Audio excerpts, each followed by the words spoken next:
Hi everyone, Bobbie LaPorte here again with my weekly tip for your best next move, where I help you have more agency in your work, acknowledge your capacity to act, and see what you can do right now. So I'm taking a bit of a different tack this week, so please bear with me. Over the last few weeks, as we moved out of what we hoped was a more normal way of living and leading, we are discovering that this is just not the case.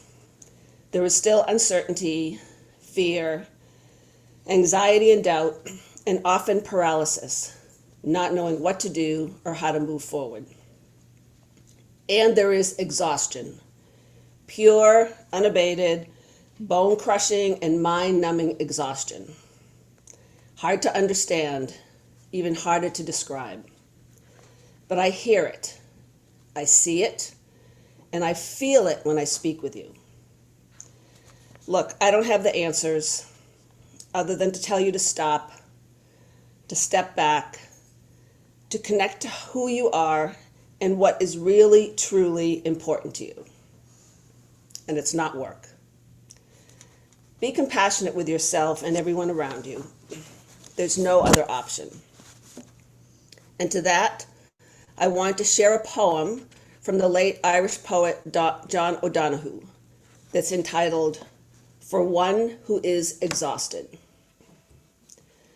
When the rhythm of the heart becomes hectic, time takes on the strain until it breaks. Then all the unattended stress falls in on the mind like an endless, increasing weight. The light in the mind becomes dim. Things you could take in your stride before now become laborsome events of will. Weariness invades your spirit. Gravity begins falling inside you, dragging down every bone. The tide you never valued has gone out, and you are marooned on unsure ground. Something within you has closed down, and you cannot push yourself back to life. You have been forced to enter empty time. The desire that drove you has relinquished.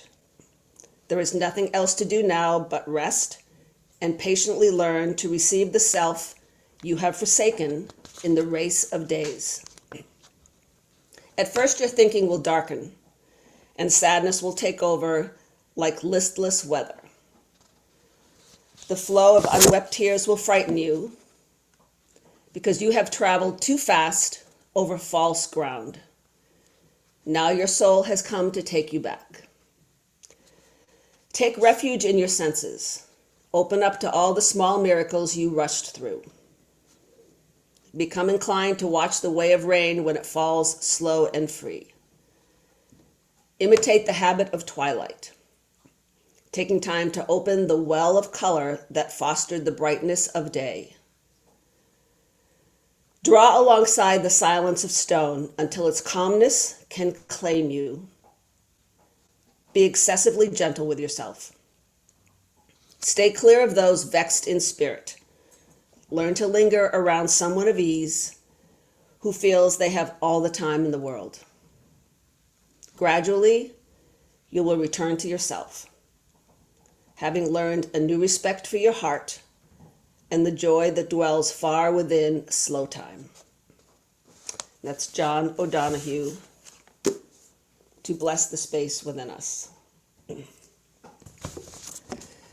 So look, I'm not trying to be really down this week, but I see this in everyone, and I really think for those of you who are feeling this way, it's just time to stop. And it's okay to acknowledge that you're possibly exhausted. It's okay to say it. It's not okay to ignore it and hope it goes away. Or worse, to just accept it as a condition of employment in this crazy, uncertain world.